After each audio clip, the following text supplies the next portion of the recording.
નમસ્કાર દોસ્તો, કેમ છો? આપણે આમ જોઈએ તો નવાઈ લાગે યાર. ગુજરાતની અંદર 30 વર્ષથી જો ભારતીય જનતા પાર્ટીની સરકાર સત્તામાં હોય અને આજે પણ એક આવું સામાન્ય કામ ન કરી શકતી હોય તો આ ભારતીય જનતા પાર્ટીનું સત્તામાં હોવું ના હોવું બરાબર છે. તમે જો ગાંધીનગરની અંદર શિક્ષકો કાયમી ભરતી માટે કેટલા સમયથી મથામણ કરી રહ્યા છે. આ લોકો શિક્ષકોની ભરતી કરતા નથી. 70% જેટલી જગ્યાઓ ખાલી પડી છે છતાં શિક્ષકોની ભરતી નથી કરતા. અને આ ચોર નેતાઓ સંસદ ભવનની અંદર કેમ ક્યારે કોઈ સીટ ખાલી નથી રહેવા દેતા? ત્યાં એક વખત તમે 70% સીટો ખાલી રાખીને બેસો ને તો તમને ખબર પડે. ત્યાં તો એક સીટ ખાલી રહેવા દેવી નથી. પણ શિક્ષકોની ભરતી કરવા માટે આ લોકોને કેમ આટલું બધું તકલીફ છે? 70% ભરતીની જગ્યા ખાલી છે છતાંય ગુજરાતના મુખ્યમંત્રી એવા બણગાઓ ફૂકે છે કે આપણે આવતા મહિને દરેક સરકારી જગ્યાઓ ભરી દેવાની છે. ખેર એ વાત તો અલગ છે, પણ જે રીતે યુવરાજસિંહ જાડેજા જે રીતે આ શિક્ષકોને લઈ અને છેલ્લા કેટલાય સમયથી સરકાર સામે લડત આપી રહ્યા છે, ત્યારે ક્યાંક આપણે જોઈએ તો વ્યાયામના શિક્ષકોની કાયમી ભરતી નથી કરતા. ક્યારેક ભણતરના જે શિક્ષકો છે એમની ભરતી નથી કરતા. પણ આ બધી જ વાતને ભેગી કરી અને આજે યુવરાજસિંહ ફરી એક વખત જ્વાળામુખીની જેમ ભાવનગર ડિસ્ટ્રિક્ટ રજિસ્ટરની ઓફિસે પહોંચ્યા છે. અને ત્યાર પછી અધિકારીના જે છક્કા છોડાવ્યા છે દોસ્તો, ખરેખર વિડીયો ધ્યાનથી જોજો. કારણ કે આવનારા સમયમાં તમારા બાળકોના સારા ભવિષ્ય માટે તમારે તમામ જાણકારી હોવી તમારી પાસે જરૂરી છે.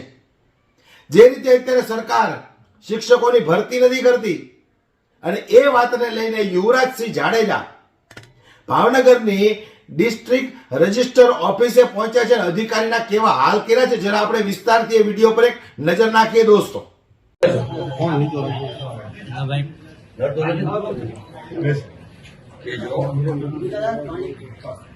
તમને યાદ હશે કે ભાવનગર ડિસ્ટ્રિક્ટ કોઓપરેટિવ બેંકમાં હમણાં થોડા સમય પહેલા ભરતી કરવામાં આવી છે. ખ્યાલમાં ખરી કેટલા ઉમેદવારોની ભરતી થઈ? 80 ઉમેદવારો. મારે 80 ઉમેદવારોનું લિસ્ટ જોઈએ છે. પહેલા કયા 80 ઉમેદવારને લેવામાં આવ્યા. બીજું કે ભરતી પ્રક્રિયા જો કરવામાં આવી કોમ્પિટિટિવ એક્ઝામના માધ્યમથી તો તમે એમાં રિક્રુટમેન્ટ રૂલ બહાર પાડ્યા છે, તમે સિલેબસ બહાર પાડ્યો છે, તમે નોટિફિકેશન બહાર પાડી છે. આ બધી જ જે પ્રક્રિયા થઈ એની ઓરિજિનલ કોપી મારે જોઈએ છે.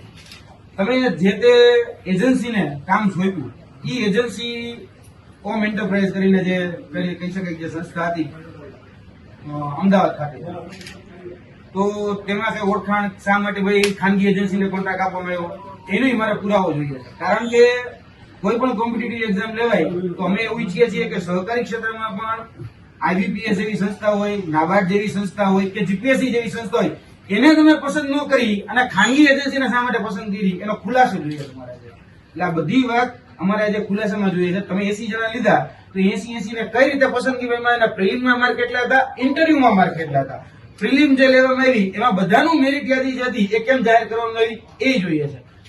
આ ભરતીમાં કોઈ જ જગ્યાએ પારદર્શિતા જણવાણી નથી એવું અમારો સ્પષ્ટ અને આધાર પુરાવા સાથેનો આરોપ છે.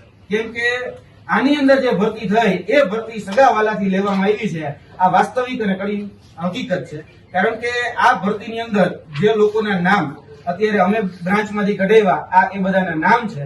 અને બધા જે ડાયરેક્ટરનો દીકરા છે, ડાયરેક્ટરના ભત્રીજા છે, ડાયરેક્ટરના હગાવાલા છે, આ એ બધાના નામ છે. હવે તમે લિસ્ટ આપો. જો હું ખોટો હોય તો આ લિસ્ટમાં એક નામ એવું કહી દો કે યુવરાજભાઈ આ લિસ્ટમાં નામ નથી. એમાં એવું છે કે બીડીસી બેંક છે ને પોતે સ્વાયત્ત સંસ્થા છે. સ્વાયત્ત સંસ્થા છે. એની રીતે પોતાની રીતે તે ડિરેક્ટરો અને જે સાધના સભામાં જે ઠરાવ છે એ કરીને તે પોતાની રીતે એજન્સી નક્કી કરી છે અને એની પાસે સત્તા છે. પોતાની રીતે સત્તા ખરી સગા લોકોને લેવાની, સત્તા ખરી કે પોતાના દીકરાને લેવાની, સત્તા ખરી કે પોતાના ભત્રીજાને લેવાની, સત્તા ખરી કે પોતાના ભાણિયાને લેવાની. આવી સત્તા છે? આવી એક પણ ભરતી બોર્ડમાં સત્તા ન હોય. અને સ્વાયત્ત સંસ્થા તો સ્વાયત્ત સંસ્થાના નિયમ અમે પણ જાણીએ છીએ. અમે પણ વર્ષોથી આ બધી જ પરીક્ષાઓ સાથે સંકળાયેલા છીએ. સ્વાયત્ત સંસ્થામાં એવું ક્યાંય નથી લખેલું કે તમે પોતાના હગાવાલાને લઈ લ્યો. તો આ બીજા બધા જે આ સહકારી ક્ષેત્ર સાથે જોડાયેલા તો આ સરકાર સહકારી ક્ષેત્રની ઘોર ખોદાઈ રહી છે. ડાયરેક્ટરના દીકરાને લેવાના હોય કે ડાયરેક્ટરના ભત્રીજાને કે ભાણિયાને લેવાના હોય તો ભરતી હું કેમ કરો? ડાયરેક્ટ લઈ લ્યો ને. એવી સ્વાયત્ત સંસ્થામાં કોઈ જગ્યાએ ક્યાંય નિયમ નથી. તમે નિયમ હોય તો મને દેખાડો. તમને હું અહીંયા બેસીને બધા જ નિયમ તપાસવા માટે તૈયાર છું. બાકી સ્વાયત્ત સંસ્થામાં હગાવાલા લેવાનો નિયમ હોય તો મને દેખાડવાની છૂટ તમતા રહે. એવો એક પણ જગ્યાએ નિયમ નથી કે હગાવાલા લેવા. અહીંયા જેને પણ લેવામાં આવ્યા છે આ લિસ્ટ હું તમને આપવા માટે તૈયાર છું. બધા જ સગાવાલા લેવામાં આવ્યા છે.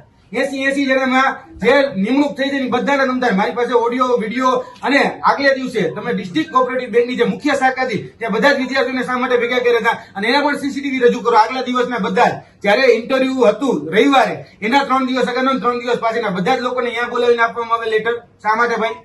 અને આગલા દિવસે બધાને કહી દઉં કે તું ભાઈ પાસ થઈ જાય, તું ભાઈ પાસ થઈ જાય. અને આવા ફોન ગયા છે. તમે સીડીઆર જોતા તો હું આપું તમતારે. સીસીટીવી તમારી પાસે ન હોય ડિસ્ટ્રિક્ટ કોઓપરેટિવ બેંકનો મારે આપવાની તમતારે તૈયારી પૂરેપૂરી છે. એટલે આ ખોટું થયું છે, ભ્રષ્ટાચાર થયો છે, કૌભાંડથી જ ભરતી થઈ છે. અને કેમ કહેતો હોય તો આક્ષેપ નથી કરતો, દાવા પુરાવા સાથે સાબિત કરવાની તાકાત હું રાખું છું.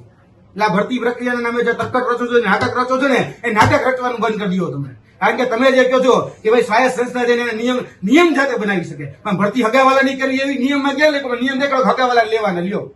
આમાં બધી જગ્યાએ તમને બધા નામ જોઈ લેવાની છૂટ. હું એક પણ જગ્યાએ ખોટા એક નામ વાંચી લ્યો તમને બધાના. આની પેલા ભૂતકાળની ભરતી થઈ એનાય મેં નામ લખ્યા છે કે જેમાં તમે કોને કોને લીધા છે. એવો તો ક્યાં નિયમ છે કે બધા પોતપોતાના હગાવાલા લેવા? મને દેખાડો. આમાં છે ને ટૂંકમાં મેં કીધું ને બીડીસી બેંક જ જવાબદાર છે અને તમારે તેમ છતાં વિશેષ રજૂઆત કરવી બીડીસી હોય બેંકમાં જવાબ છું, આ હકીકત છે સાહેબ. તો પહેલા તમે ત્યાં રજૂઆત કરો. ત્યાં પણ અમે જઈએ છીએ, કલેક્ટરને પણ અમે જઈએ છીએ. અમે અહીંના એસપી ને પણ આની કાયદાકીય તપાસ માટેના આદેશ આપે એટલા માટે અમે ત્યાં પણ જઈને સરકારમાં રજૂઆત કરવાના છીએ. હવે ગુજરાતના મુખ્યમંત્રી એમ કહે કે ભાઈ મારા દીકરાને નોકરી દેવડાવી હોય તોય હું હગાવાથી કે ઓળખાણવાથી ન દેવડાવી હતું. હવે એના કરતા મને એવું લાગે કે જેટલી સત્તા એ મુખ્યમંત્રી પાસે નથી એટલે ડિસ્ટ્રિક્ટ કોઓપરેટિવ બેંક પાસે છે. કઈ પોતાના હગાવાલા નોકરી આપી છે. બધા દીકરા દીકરીઓને ભત્રીજા ભાણિયાને નોકરી આપી છે બધાને. 80 નોકરી છે ને ભ્રષ્ટાચારથી થઈ છે. આપણે તો આને ફરિયાદ કરવા માટે તમે હું જવાનો જ છું. એવું નથી કે ડિસ્ટ્રિક્ટ ડીસીબી નથી જવાનો જ છું. જે આ બધી જગ્યાએ આ ડીસીબી નું જે સંસ્થા છે આપણી બરોબર ગંગાજળ હું જાય છે તમારે. હવે તપાસ કોણ કરશે? બિલાડીને કહીશ કે દૂધનું રખોપું કરે, ચોરને કહીશ કે ચોરી કોને કરી, મને તપાસ કરીને કે અત્યારે રાજ્ય સરકાર દ્વારા તપાસ સોંપવામાં આવી છે. મને તપાસ રિપોર્ટ આપો. તપાસ સોંપવામાં આવી તો મને કાગળ આપો, કાલો અને તપાસ સોંપવામાં આવી છે. તમે અરજી આપી દો, અમે તમને તપાસ આજે હું અરજી સહિત બધી આપું છું સાહેબ શ્રી આપને અને વડીલ શ્રી આપને પણ આપું છું. તમે રજીસ્ટ્રાર આવે એમને ખાસ કહેજો કે યુનિવર્સિટી આ બાબતમાં ક્યાંય પણ કાચું કાપવા નથી. આ બધી જ જગ્યાએ ભ્રષ્ટાચાર થયો, કૌભાંડ થયું છે અને બધા જ આધાર પુરાવા આપવાની તાકાત અમારામાં છે. આપવાના અમારી જવાબદારી નથી, યાદ રાખજો, નથી. કારણ કે સામાન્ય નાગરિક છે, અમે કહી શકીએ કે આ ખોટું છે. તપાસ કરવાની જવાબદારી તમારા બધાની છે. કારણ કે તમારા અંતર્ગત આવતી આ સંસ્થાઓ છે. કારણ કે સહકારી ક્ષેત્રના તમે વડા છો, જિલ્લાના વડા. તો સહકારી ક્ષેત્રના વડાના તરીકે તમારે ધ્યાન રાખવાનું છે. અહીંયા તો પોતાના હગાવાલાને સેટ કરવામાં આવે છે. અહીંથી કેટલા લોકોને સેટ કરવામાં નામ જોતા ને મને કહેજો, હું નામ જોઈ તો આપીશ કે આ સંસ્થામાંથી કેટલા 5 જણાને લેવામાં આવી. 5 નામ મારી પાસે છે. હજી વેબસાઇટ ઉપર લિસ્ટ મૂકવામાં નથી એવું કોને લેવાના કોને નથી લેવાના. પરિણામ મૂકવામાં નથી આવ્યું, મેરિટ યાદી મૂકવામાં નથી આવી. સિલેબસ આ પરીક્ષા આ તમે આપ્યું કે આ રીતે અમે ભરતી કરીશું, આ ડિસ્ટ્રિક્ટ કોઓપરેટિવ બેંકમાં આ લાયકાતના આધારે ભરતી કરીશું, તો સિલેબસ ક્યાં છે? આરઆર એટલે કે રિક્રુટમેન્ટ રૂલ્સ ક્યાં છે? રૂલ્સ એન્ડ રેગ્યુલેશન ક્યાં છે? એક જગ્યાએ આખી વેબસાઇટ છે ફીની માહિતી બધી જગ્યાએ મેં જોઈ લીધું. કોઈ જગ્યાએ આરઆર નથી, કોઈ જગ્યાએ સિલેબસ નથી. અને તમે તો ચોરી કઈ રીતે કરો? ઓએમઆર પાછી લઈ લીધી, કોલ લેટર પાછા લઈ લીધા, પ્રશ્નપત્ર સીલ પેક વગરના હતા એ પાછા લઈ લીધા. હવે વિદ્યાર્થીઓ છે, માંદા અરજી કરવી તો કરવી કેમ સમજાવો. માંદા અરજી મારે કોઈ પ્રશ્નમાં ભૂલ છે, મારે અહીંયા કઈ મને વિસંગતતા લાગી, અસમંજસતા લાગી, તો મારે દેવું છે કે ભાઈ ભૂલ છે આ પ્રશ્નમાં, મારો પ્રશ્ન સુધરે એમ છે, તો ક્યાં દેવાનું મારે? કારણ કે આની અંદર તો કઈ લખ્યું નથી સિલેબસ ક્યાં છે. 50 પ્રશ્નનું અંગ્રેજી પૂછો, 50 પ્રશ્નનું ગુજરાતી પૂછો. આવો સિલેબસ કઈ નથી લખ્યું તમે કે આમાં આ ભરતી પ્રક્રિયા આ પ્રકારે લેશું. સ્વાયત્ત અને બધા જ આધાર પુરાવા આપવાની તાકાત અમારામાં છે. આપવાના અમારી જવાબદારી નથી, યાદ રાખજો, નથી. કારણ કે સામાન્ય નાગરિક છે, અમે કહી શકીએ કે આ ખોટું છે. તપાસ કરવાની જવાબદારી તમારા બધાની છે. કારણ કે તમારા અંતર્ગત આવતી આ સંસ્થાઓ છે. કારણ કે સહકારી ક્ષેત્રના તમે વડા છો, જિલ્લાના વડા. તો સહકારી ક્ષેત્રના વડાના તરીકે તમારે ધ્યાન રાખવાનું છે. અહીંયા તો પોતાના હગાવાલાને સેટ કરવામાં આવે છે. અહીંથી કેટલા લોકોને સેટ કરવામાં નામ જોતા ને મને કહેજો, હું નામ જોઈ તો આપીશ કે આ સંસ્થામાંથી કેટલા 5 જણાને લેવામાં આવી. 5 નામ મારી પાસે છે. હજી વેબસાઇટ ઉપર લિસ્ટ મૂકવામાં નથી આવ્યું કોને લેવાના કોને નથી લેવાના. પરિણામ મૂકવામાં નથી આવ્યું, મેરિટ યાદી મૂકવામાં નથી આવી. સિલેબસ આ પરીક્ષા આ તમે આપ્યું કે આ રીતે અમે ભરતી કરીશું, આ ડિસ્ટ્રિક્ટ કોઓપરેટિવ બેંકમાં આ લાયકાતના આધારે ભરતી કરીશું, તો સિલેબસ ક્યાં છે? આરઆર એટલે કે રિક્રુટમેન્ટ રૂલ્સ ક્યાં છે? રૂલ્સ એન્ડ રેગ્યુલેશન ક્યાં છે? એક જગ્યાએ આખી વેબસાઇટ છે ફીની માહિતી બધી જગ્યાએ મેં જોઈ લીધું. કોઈ જગ્યાએ આરઆર નથી, કોઈ જગ્યાએ સિલેબસ નથી. અને તમે તો ચોરી કઈ રીતે કરો? ઓએમઆર પાછી લઈ લીધી, કોલ લેટર પાછા લઈ લીધા, પ્રશ્નપત્ર સીલ પેક વગરના હતા એ પાછા લઈ લીધા. હવે વિદ્યાર્થીઓ છે, માંદા અરજી કરવી તો કરવી કેમ સમજાવો. માંદા અરજી મારે કોઈ પ્રશ્નમાં ભૂલ છે, મારે અહીંયા કઈ મને વિસંગતતા લાગી, અસમંજસતા લાગી, તો મારે દેવું છે કે ભાઈ ભૂલ છે આ પ્રશ્નમાં, મારો પ્રશ્ન સુધરે એમ છે, તો ક્યાં દેવાનું મારે? કારણ કે આની અંદર તો કઈ લખ્યું નથી સિલેબસ કે 50 પ્રશ્નનું અંગ્રેજી પૂછો, 50 પ્રશ્નનું ગુજરાતી પૂછો. આવો સિલેબસ કઈ નથી લખ્યું તમે કે આમાં અમે આ ભરતી પ્રક્રિયા આ પ્રકારે લેશું. સ્વાયત્ત સંસ્થા છો ને, હું ના નથી પડતું કે સ્વાયત્ત સંસ્થા, તો સ્વાયત્ત સંસ્થા હોય તો સ્વાયત્ત સંસ્થા નિયમો તો જાહેર કરે. આ ભરતી પ્રક્રિયા સદંતર રીતે તમામ નીતિ નિયમોથી વિરુદ્ધમાં છે. કારણ કે તમે ભરતી પ્રક્રિયાની જો વાત કરતો તો ભરતી પ્રક્રિયાના નિયમો બધા જ જાણો છું. તમામ પ્રકારના જીપીએસસી, યુપીએસસી, પીયુન, આ ગુજરાતમાં જેટલી એક્ઝામ લેવાય ને એ બધાના રિક્રુટમેન્ટ રૂલ્સ મોઢે છે. પણ આ રીતે તો કોઈ એક જગ્યાએ ભરતી લેવા નથી આવતી. પછી શા માટે ચોરી નથી કરી તો શું કામ ભાઈ પેપર લઈ લો? શું કામ ભાઈ તમે OMR વિદ્યાર્થીને પાછી લઈ લો? શા માટે તમે એના કોલ લેટર પાછા લઈ લીધા? બહુ પાક સાહેબ કે ઈમાનદારીથી નોકરી કરી તો બધાને દેવા દે ને કે આલ્યો ભાઈ તમારું પેપર, આલ્યો ભાઈ તમારી OMR સીટ, આલ્યો ભાઈ તમારા કોલ લેટર. બધી જગ્યાએ તમે અહીંયાથી પાછા લઈ લીધા. અને જે એજન્સીને કામ સોંપ્યું છે એ શંકાના દાયરામાં છે. અમારી પાસે ભલે અત્યારે પુરાવો નથી, પણ ભવિષ્યમાં અમે પુરાવો લાવશું કે એના પોતાના કેટલા લોકોના સેટ કરવામાં એ પુરાવો 110% લાવશું. કારણ કે આ જે કંપનીનો મને એટલી ખબર છે કોના દ્વારા કોન્ટ્રાક્ટ મળ્યો છે, કોની એજન્સી છે એ હું જાણું છું. આ લાગતી વળગતી પોતાની માનીતી એજન્સીને આ કોન્ટ્રાક્ટ આપ્યો છે ને, હોમ એજન્સી, તમે જેના ગુણગાન ગાજો બહુ પાક સાફ છે, બહુ ઈમાનદાર છે. આવું ભૂતકાળના ગુણ સેવાના સચિવ હતા કે અધ્યક્ષ હતા ને એવું કહેતા હતા કે TCS નો કોન્ટ્રાક્ટ, તો TCS ના આઈનમાં જોઈ લો કે એક TCS એ પોતાના કર્મચારીની ભરતી કરવામાં પોતાના હગાવાલા લીધા છે. આજે રાજસ્થાન પોલીસમાં એની ફરિયાદ નોંધવામાં આવી કે એને 35 લાખ રૂપિયા દઈને પેપર ખોડ્યું.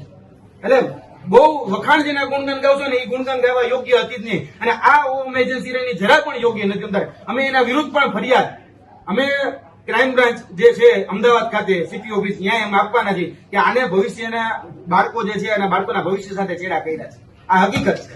અને હું મહેરબાની કરીને કહું છું કે આની અંદર ટોટલી સગાવાદ, ઓળખાણવાદ અને પરિવારવાદ સિવાય ક્યાંય પણ જગ્યાએ નોકરી આપવામાં આવી નથી. આ બધા મહેનતુ વિદ્યાર્થી છે, 1200 પરીક્ષાર્થી ઉમેદવારો હતા. આ 1200 ઉમેદવારોમાંથી એક પણ મહેનતુ ઉમેદવાર ન લાગે. એટલે કેવું? અને બધાને અમે લિસ્ટ દેવા તૈયાર થયા, બધા હગાવાલા છે. જોઈ લો આનંદના, હું ખોટું બોલતો હોય ને તો ડાયરેક્ટરના દીકરા, ડાયરેક્ટરના ભત્રીજા, ડાયરેક્ટરના હગાવાલા, કોઈ બહારનું હોય મન કયો, જે ભાજપના પ્રમુખ, ભાજપના ઉપપ્રમુખ, એના દીકરા, એના દીકરાઓને, એના ભત્રીજાઓને, ભાણિયાને લેવામાં આવ્યા છે. જોઈ લેવાની છૂટ છે, કોઈ બહારનું નથી. આ હગાવાલામાં આ જ રીતે નોકરી દઈ ગયો તો કામ કરો ને, ટેન્ડર બહાર પાડો ને, 35 લાખ રૂપિયા જે નોકરી દીધો ટેન્ડર બહાર પાડી દો એટલે વાત પતે.